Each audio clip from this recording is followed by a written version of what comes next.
Yo no quiero sonar que estoy contra las escuelas, ni mucho menos. Este no es un episodio para criticar a la escuela, pero sí, definitivamente, la escuela tiene un poder. Y en ese poder puede hacer mucho bien y puede hacer mucho mal también. La gratificación, el entusiasmo, la motivación son claves para el aprendizaje. Si no hay eso, no hay un aprendizaje efectivo. Entre paréntesis, Escuela para Padres, la formación que no tuvimos. La vida escolar tiene una gran influencia en nuestras vidas, no solo desde el punto de vista académico, sino también social y emocional. En el episodio de hoy tenemos como objetivo crear conciencia que todos tenemos diferentes tipos de inteligencia, algunas fortalecidos por el pensamiento convergente y otras por el pensamiento divergente. Einstein dijo una vez, todos somos genios, pero si juzgas a un pez por su habilidad de trepar árboles, vivirá toda su vida pensando que es un inútil. Hola Mónica, ¿cómo estás? Hola Jessy, estoy muy bien y estoy muy movida por el tema de hoy, porque es un tema que creo que a todos nos toca puntos de dolor. La experiencia de la vida escolar a veces es dolorosa y hoy venimos a hablar sobre las implicaciones de la vida escolar para nuestros hijos y cómo eso también afecta nuestra relación con ellos. Perfecto. Comencemos entonces. Veamos desde las primeras etapas, ¿verdad? La integración de los niños al sistema escolar. Bueno, primero tenemos que entender la importancia que tiene la escuela para la vida de nuestros niños, porque nuestros niños pasan mucho tiempo, o la mitad del tiempo de su vida de infancia en la escuela. Y por ello, la escuela tiene un poder y una responsabilidad enorme hacia la niñez. Entonces, tenemos que tener con esta responsabilidad y este poder grande escuelas que tengan mucha conciencia de esto y donde haya un personal de trabajo docente preparado, calificado, sensibilizado en la educación emocional también, no solo en la parte académica, sino en educación emocional. Y también en psicología infantil, porque cuando los niños, por ejemplo, se integran al preescolar, están llegando a un entorno nuevo, con personas que no conocen y necesitan sentir primero una conexión con esas figuras para poder sentir seguridad. Se puede decir que hay una brecha entre los profesores, ¿verdad? Y las competencias que tienen que tener para dar las clases. O sea, va más allá solo de conocer la parte técnica o las habilidades duras, por así decirlo, la matemática, ciencia, sino que también tiene que ver con, como decías vos, el manejo de las emociones de los niños, cómo manejar esas situaciones. Creo que hay una brecha ahí. Pues antes de poner a un profesor en una aula, debe de existir esto, ¿verdad? Sí. Para poder manejar, sí. Digamos, la mente del niño. Sí. El arte de la interacción con un niño, diría yo, ¿no? Okay. Y entonces, para esto, a veces incluso la universidad no te da esto tampoco. Entonces, no quiero decir que la educación y el título es lo que te va a dar esa capacidad y esa posibilidad como maestro, sino a veces la intuición del propio maestro, la capacidad de ser curioso del maestro, de investigar cosas que tienen que ver con niños, de poder también indagar en su propia vida y en cómo fue su experiencia como niño. Son cosas que son importantes de tener como elemento antes de poder tener una interacción positiva con ese niño, ¿no? Que llega a este nuevo entorno desconocido en donde necesita figuras empáticas, presentes, que estén dispuestas a conectar con el niño y la niña. Sí, es que al final los profesores son personas también que tuvieron y crecieron también con sus propios traumas, por así decirlo, ¿verdad? Exactamente. Y esto fácilmente lo pueden ir a manifestar en una aula de clase. Exactamente. Así como los padres tenemos nuestros traumas que determinan la relación que tenemos con nuestros hijos o la influyen, así también los maestros traen su bagaje que también determina cómo se ubican frente a los niños. Okay. Eso es muy importante. Hablemos de casos específicos en esta etapa de la integración. ¿Cuáles son los problemas que se ven así muy puntuales en esta etapa? Bueno, yo creo que el principal problema que yo veo al menos es como que no hay mucho conocimiento de cómo se tiene que dar esa etapa de integración.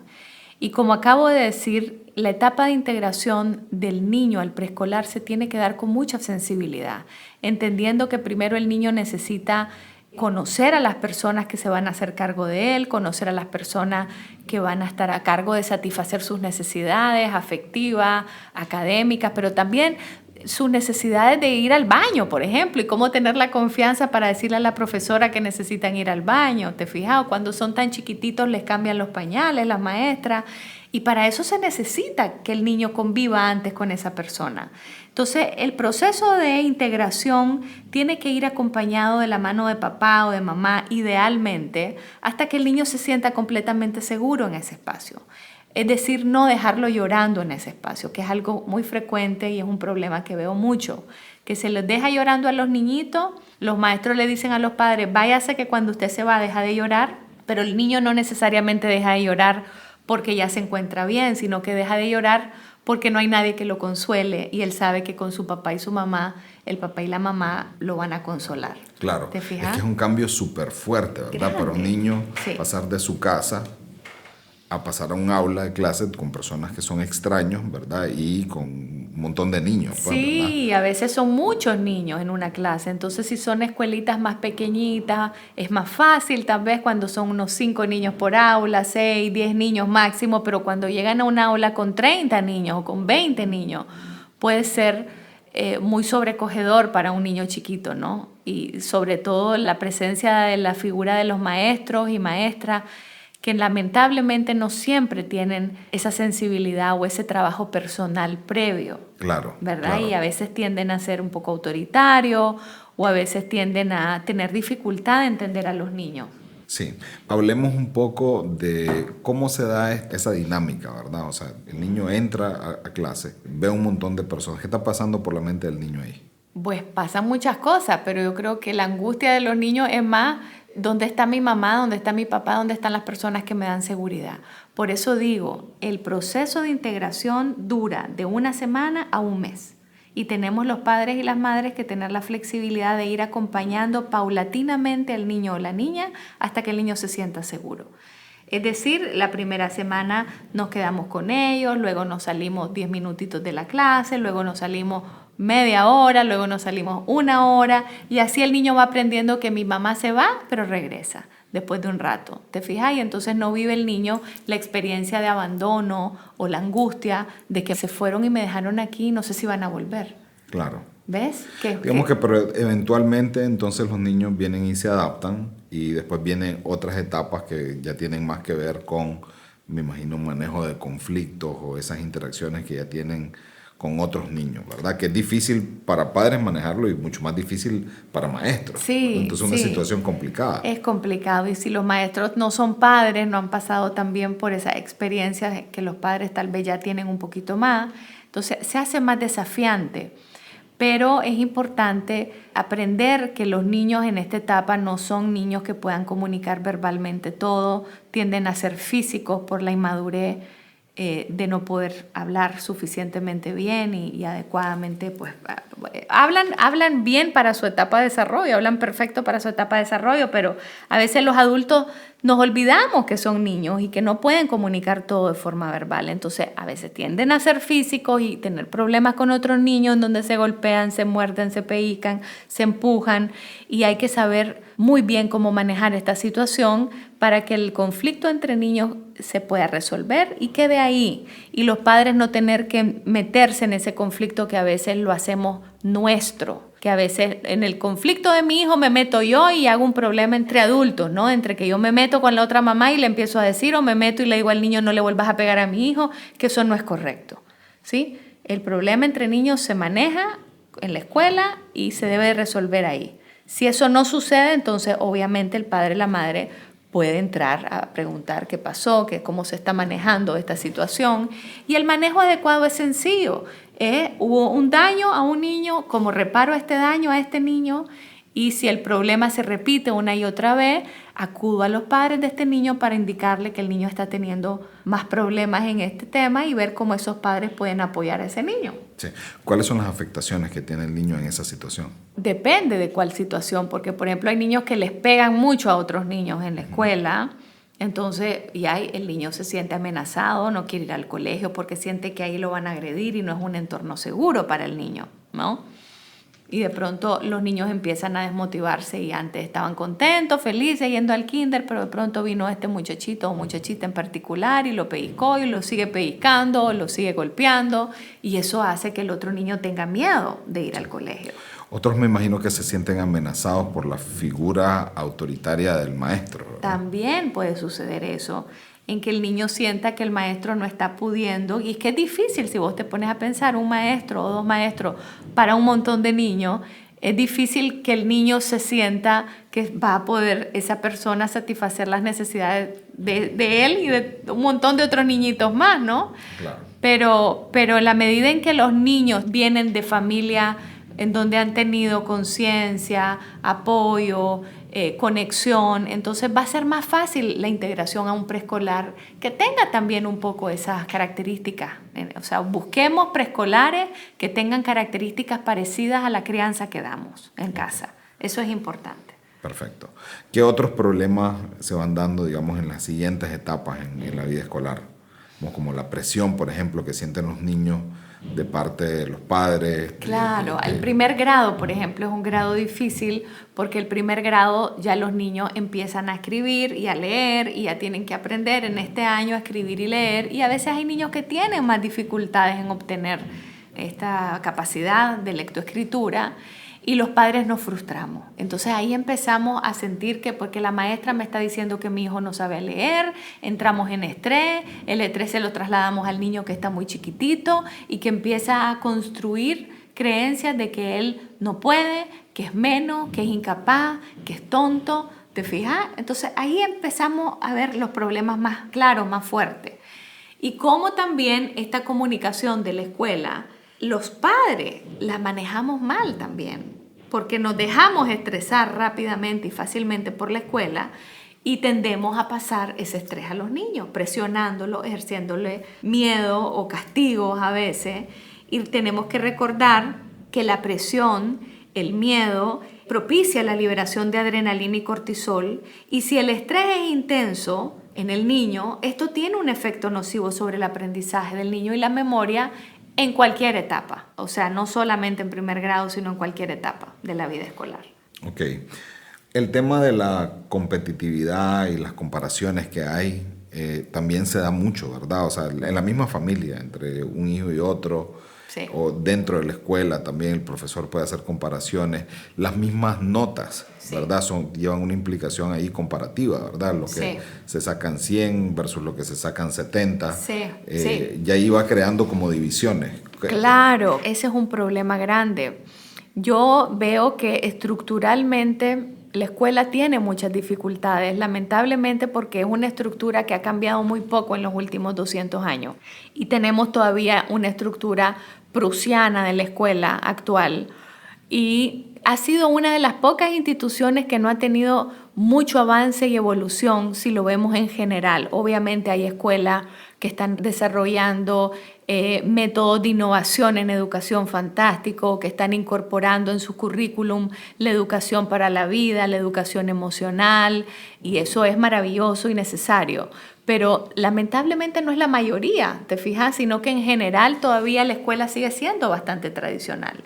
Y las calificaciones, como los niños son tan pequeñitos todavía cuando están en la escuela, no tienen la capacidad de entender la nota, como la entiende un adulto, sino que el niño se identifica con la nota o se identifica con la dificultad que está teniendo. Si me cuesta leer, si me cuesta escribir, si saco malas notas, eso es sinónimo de que soy tonto o no soy tan inteligente o no soy capaz o no sirvo para nada. Y entonces en ese momento empezamos a lastimar mucho el autoestima de los niños y a crear estos sistemas de creencias que luego se van a veces fortaleciendo en la vida escolar y que pueden generar muchas limitaciones y obstáculos para esos niños después.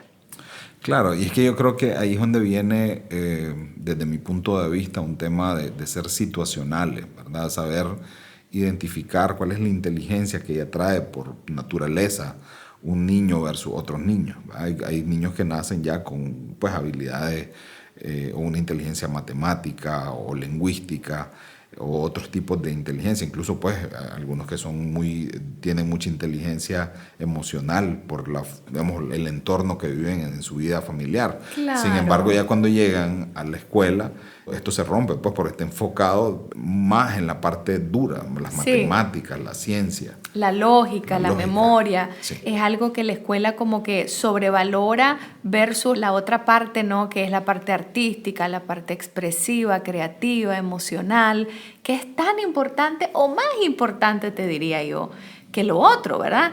No podemos decir que siempre en la escuela la matemática es lo más importante y la música y el dibujo y el arte, eso no importa, esas clases no importa, dicen los maestros y los mismos padres de familia, pero no debería de ser así.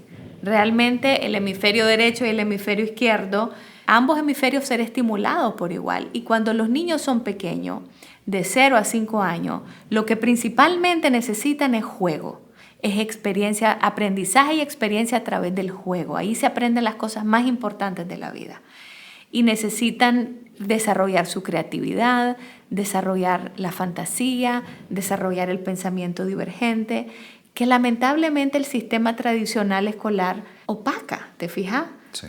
Obstaculiza, limita por la estructura que tiene. No porque haya una mala voluntad, sino porque en la estructura hay un problema. Y lo que decías vos de la competencia es importante porque con esto de las notas empezamos entonces a generar competencia entre los niños, comparaciones que pueden ser muy hirientes. Y la naturaleza humana, Jessie, es cooperativa, no es competitiva, ¿sí? Una mamá no compite con el bebé cuando le da el pecho al bebé. Está cooperando para que ese bebé tenga salud, se alimente, esté bien. Entonces, nuestra naturaleza es cooperativa y estamos llevando luego a los niños a instituciones o a escuelas que tienen la competencia muy fuerte y eso pues a veces hace daño también. Sí, claro, porque hay ganadores y hay perdedores y a nadie le gusta perder. Exacto. Por naturaleza, ¿verdad? Exacto. O porque ese es el mindset que nos van instalando poco a poco. Que nos van condicionando y programando a tener. Correcto. Y hay que recordar que hace 200 años Platón enunció algo que es tan sabio y tan vigente hasta el día de hoy, que es que todo aprendizaje tiene una base emocional. Ahora se ha descubierto científicamente que si no hay una emoción, no hay un aprendizaje realmente efectivo. Y lo vemos esto tan sencillo, ejemplificado, como que si yo te pregunto a vos cuál es la maestra que te quiso, que recordás que fue amorosa, te recordás inmediatamente cómo se llama y cómo era. O si te pregunto cuál fue ese maestro o maestra que te afectó, que te hizo daño, que te hizo sentir menos, también inmediatamente lo vas a recordar cómo era, cuál era su nombre. Pero si te pregunto el contenido de lo que aprendiste en 3er grado, en 4º grado, no lo recordás porque eso se olvida. Lo que queda para nosotros es cómo nos hicieron sentir en la escuela. Es cómo me hizo sentir aquella maestra buena que creyó en mí, que vio en mí capacidades que nadie más vio, o cómo me hizo sentir aquel maestro que me trataba como si yo fuera menos, ignorante, inútil, ¿verdad? Eso claro. Nunca se olvida. Sí, es que qué difícil, sí, Mónica, porque al final del día, o sea, tenés una realidad de que el niño generalmente es reacio a ir a la escuela, o sea, no quiere ir a la escuela. Y tal vez no se indaga lo suficiente los motivos por los cuales no quiere ir a la escuela, ¿verdad? Pero, bueno, ya llegó y estando ahí, hay una presión, hay un estrés, hay un montón de cosas que condicionan a que no haya, o sea, las emociones que se generan son más bien de estas que te limitan a que vos explores escenarios que puedan ser memorables para vos. Sí, ¿me explico? ¿Verdad? Sí, absolutamente. Y creo que no debería de ser así, fíjate. Sí. Creo que no debería de haber tanta desmotivación escolar. Y si vemos tanta desmotivación escolar el día de hoy, tenemos que preguntarnos qué estamos haciendo mal. Porque realmente también existen escuelitas y kinder y colegios en donde los niños van felices al colegio y les gusta y les motiva y están contentos. Y no es que no existan esos ejemplos, existen, pero creo que son la minoría. Entonces tenemos que ver qué están haciendo estas escuelas donde hay mucha más motivación escolar, donde los niños van felices, donde los niños la pasan bien, donde los niños tienen un aprendizaje más efectivo, versus estas escuelas en donde los niños muestran rechazo, sí, donde muestran desmotivación. Un formato, ¿verdad? Hay algo más estructurado versus en estas escuelas, que como decimos son la minoría, hay un poquito más de libertad de expresión, de libertad para que los niños exploren sus gustos, sus habilidades y prácticamente que sean ellos, pues no están en un formato muy rígido. Sí. Ahora, yo quisiera entender, Mónica, cuáles son las situaciones, o mejor dicho, las consecuencias que deja en los niños el sistema educativo? ¿Qué es lo que más escuchas vos en la semana, ahora cuando estás recibiendo ahí a tus pacientes? Mira, pues yo no quiero sonar que estoy contra las escuelas, ni mucho menos. Este no es un episodio para criticar a la escuela, pero sí, definitivamente, la escuela tiene un poder. Y en ese poder puede hacer mucho bien y puede hacer mucho mal también. Sí. Y lo que yo he visto en consulta es muchas veces niños que son bien sensibles y que tienen un daño por el entorno escolar y por cómo han sido tratados en ese entorno escolar, sin que a nadie le importe cómo se sienten ellos, ¿sí? Y a veces esto también está fortalecido por las familias. Entonces, escucho mucho que las familias dicen, pero si la única cosa que tiene que hacer mi hijo es estudiar en la vida, nada más, el único deber que tiene es estudiar y hacer sus tareas, y no lo hace bien. ¿Te fijas?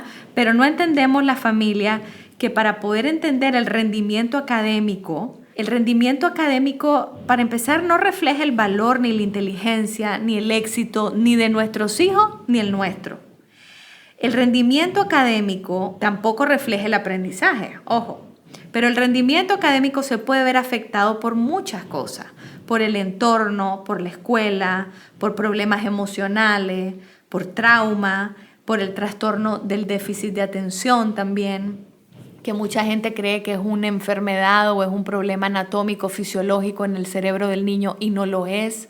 Tengo que decir que el déficit de atención es un mecanismo de enfrentamiento al dolor para no sentir el dolor al que muchas veces acuden los niños. Te explico.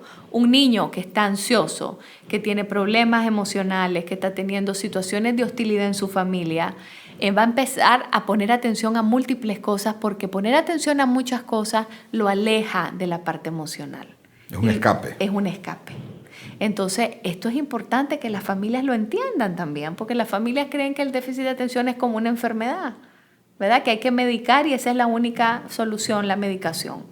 Y es una alerta el déficit de atención. Me puede estar diciendo que mi hijo está sintiendo cosas que no sabe cómo sentir, que no sabe cómo transitar sobre ese dolor o sobre ese estrés, ¿verdad? Por eso tenemos que estar atentos y conectados con nuestros hijos. Y es importante comprender todo esto como familias y padres y madres para saber qué ayuda tenemos que brindarles a los niños.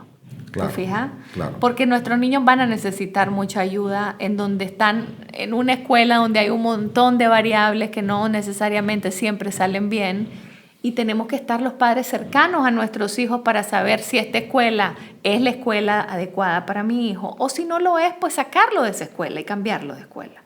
Claro. Sí, es que tal vez mi pregunta iba en línea con tratar de ver, digamos, situaciones así bien específicas, ya que se manifiestan en la vida de un niño derivado de lo que pasa en la escuela, no para criticar, sino que para, digamos, ver o sacar a luz las consecuencias que hay cuando se manejan mal ciertas situaciones. Mira, por ejemplo, ayer recibí una niña que llegó a mi consultorio, sus padres la llevaron porque una persona la había diagnosticado como Asperger y esta niña la recibí yo, no vi que tuviera ningún trastorno ni síndrome de Asperger, no estaba dentro del espectro autista. Eso se ve claramente con el comportamiento, con la forma en que la niña conversa, con la conexión emocional que la niña hace. Y lo que a la niña le pasaba era que estaba en un colegio en donde estaba recibiendo una discriminación terrible. Desde que estaba en preescolar y esta niña ya tenía 11 años recibiendo una discriminación tremenda, no quería estar en ese colegio y los padres estaban insistiendo en que tenía que estar en ese colegio porque para ellos era el mejor colegio académicamente. Entonces, esta niña había recibido mucho daño en la escuela. Y más daño aún de que los padres no estamos viendo el dolor que están teniendo estos niños al enfrentarse a esta discriminación, a esta falta de comprensión en el entorno escolar. Entonces, imagínate pues, la niña estaba tan avergonzada en mi consultorio que ni siquiera se quería sacar la mascarilla porque yo quería ver su rostro para conocerla y le daba vergüenza mostrarme su rostro. ¿Me entendés? Entonces, las percepciones que un niño puede construir sobre sí mismo cuando está en un entorno escolar complicado, hostil, es tremendo el daño que podemos hacer. No nos damos cuenta, pero es tremendo. Ok. ¿Cuáles serían recomendaciones que podemos hacer para fortalecer o para cuidar las emociones y, digamos, las percepciones equivocadas que pueden estar recibiendo los niños en la escuela? Bueno, primero es importante saber que nuestros hijos en el camino escolar y en el camino académico se van a equivocar y van a fallar. Y tenemos que estar como padres abiertos a esa posibilidad y abiertos a la posibilidad de que aprendan de sus errores. Y que no necesariamente tenemos que correr y afanarnos y obsesionarnos como padres para que sean perfectos, porque eso no existe. La perfección no existe y las fallas y los errores en ese camino son muy importantes. Y en el camino de la vida, en realidad, es importante equivocarnos y aprender y reflexionar y cambiar y mejorar. O sea, entender, no juzgar. Exacto. Okay. Exacto. Entender a los niños y no juzgarlos o condenarlos tan rápidamente, ¿sí? Y entender también por qué de pronto están saliendo mal académicamente. Es decir, las notas reflejan muchas cosas, como dije anteriormente, y tenemos que ir indagando con nuestros hijos a ver qué es lo que está pasando. ¿Por qué esa mala nota? ¿Es realmente que no es su habilidad, no es su talento? ¿O es que está pasando algún problema social, personal, con algún compañerito, con algún maestro? Todo eso es trabajo de indagación, tenemos que hacerlo con nuestros hijos. Y es importante nosotros no ponernos en el rol de ser sus tutores o los maestros, quererles venir y explicar, porque muchas veces nos detonamos nosotros, no tenemos la paciencia. Y en ese perder de paciencia que tenemos, estamos hiriendo también el autoestima de nuestros niños, haciéndolos sentir que también son menos, que ya no solo es el maestro que lo hace sentir así, sino mi mamá y mi papá cuando me explican en la casa y no tienen la paciencia. ¿Te fijas? Sí, y esto no necesariamente tiene que caer, digamos, en la parte verbal, sino en los gestos que pueden hacer. Los padres, sí, claro, la energía con la que nos ponemos a estudiar con ellos a veces es una energía difícil, estamos cansados, no tenemos paciencia, somos muy reactivos, a veces muy agresivos y no estamos percibiendo el daño que podemos hacerle a los niños con esa energía y con ese comportamiento. De acuerdo. Entonces, si sabemos que vamos a perder la paciencia, mejor no nos pongamos en nosotros en ese rol y busquemos personas que tengan más esa paciencia y que sean tutores y especialistas en ese tema. Luego, determinar pues si mi hijo necesita ayuda extra, brindársela fuera del colegio, pero también no atiborrar a los niños de materias extraescolares o de actividades extracurriculares, porque es importante que los niños también tengan tiempo libre, ocio, tiempo de aburrimiento, tiempo de diversión. Es muy importante en el día ver, de cuánta hora mi hijo pasa estudiando. Bueno, de las 7 de la mañana a las 3 de la tarde pasa estudiando. Y luego de eso, no puede ser que pase estudiando hasta las 8 de la noche. ¿Te fijas? Si eso sucede, hay algo que está mal. Eso no es un orden para nadie adecuado ni que pueda promover salud ni bienestar en ningún ser humano, mucho menos en un niño. Entonces tenemos que checar bien que no estemos atiborrando a los niños o sobreestimulándolos de actividades que no le van a dar tanto aprendizaje y más bien los van a quemar o los van a frustrar o les va a generar un estado de ansiedad. Y ser muy cuidadoso, Jessy, con la presión que ejercemos, porque ya la escuela ejerce a un nivel de presión. Y si llega el niño a la casa y nosotros estamos ejerciendo más presión o con dificultad de entender las dificultades que nuestros hijos están teniendo, pues la van a pasar más mal aún, ¿no? Claro. Y entonces luego ya vemos los síntomas de los niños con crisis de ansiedad, con ataques de pánico, niños que se lastiman a sí mismos y que lamentablemente esto puede llegar hasta una situación más grave, que es que hay niños que se suicidan también por situaciones escolares que se han salido de control. Sí, o sea que no es solamente la presión de la escuela, sino que la presión que reciben en la casa por los resultados que están teniendo en la escuela o por las situaciones que se puedan dar en la escuela. Sí, y cómo eso nos detona a los padres también. No quiero poner toda la responsabilidad solo en la escuela, sino también decir que la familia manejamos muy mal esa presión escolar también. Entonces, a veces cometemos el error de amenazar a nuestros hijos o castigarlos cuando sacan una mala nota, sin darnos cuenta que la mala nota ya es la consecuencia negativa. ¿Te fijas? No necesita el niño una consecuencia negativa extra en mi casa. Ya pasó suficiente humillación, vergüenza, frustración al sacar esa mala nota. No necesito que cuando llegue a la casa aporrearlo más de lo que ya está. ¿Te fijas? Claro. Sino que necesitamos comprender qué le está pasando, por qué está pasando esto y ver cuáles son las causas que llevaron al niño a tener esta dificultad, en vez de solamente atacar la conducta y querer castigar esa conducta. Eso no sirve, no funciona, no da buenos resultados y daña el autoestima del niño, la conexión del niño con su padre y la motivación de ese niño. Claro. Sí, me quedo con, digamos, esta intención de que uno, para poder aprender, tiene que tener una conexión emocional sana. Me parece fantástica esa idea, ¿verdad? Desde cualquier espacio de aprendizaje, no solamente en la escuela, en las empresas, en cualquier tipo de formación. La gratificación, el entusiasmo, la motivación son claves para el aprendizaje. Si no hay eso, no hay un aprendizaje efectivo. Es así de sencillo. Fenomenal. Ok, ¿qué tema vamos a tocar para el próximo episodio? ¿Qué te parece si tocamos el tema de qué hacer cuando los modelos de crianza entre papá y mamá no son congruentes? O sea, cuando no hay trabajo en equipo. Exactamente. Fenomenal. ¿Qué pasa y qué sucede ahí? ¿Cómo podemos encontrar algunas soluciones a ese problema? Que es tan frecuente también. Claro, me parece espectacular. Bueno, muchísimas gracias. Creo que ya consumimos el tiempo que teníamos. Este es un tema que creo que se puede extender muchísimo. Muchísimo. En resumen, podríamos decir de que es importante no juzgar a los niños, reconocer cuáles son sus habilidades, cuáles son los tipos de inteligencias que tienen para acompañarlo en ese viaje para que no se sientan menos, para que no se sientan mal, que puedan explorar su individualidad, su fortaleza y no necesariamente estarse nutriendo de la crítica constante de sus debilidades. Y si el colegio no está señalando estas habilidades, tenemos que señalarlas nosotros que somos los padres. Si el colegio no está reconociendo quiénes son nuestros hijos, es la labor de nosotros hacerla para poderles apoyar a reconocerse, a descubrirse en la enorme capacidad y en todos los talentos que el niño tiene, porque todos los niños tienen talento. Espectacular. Muy bien. Bueno, hasta la próxima entonces. Muchas gracias, Jessy. Nos vemos. Bye.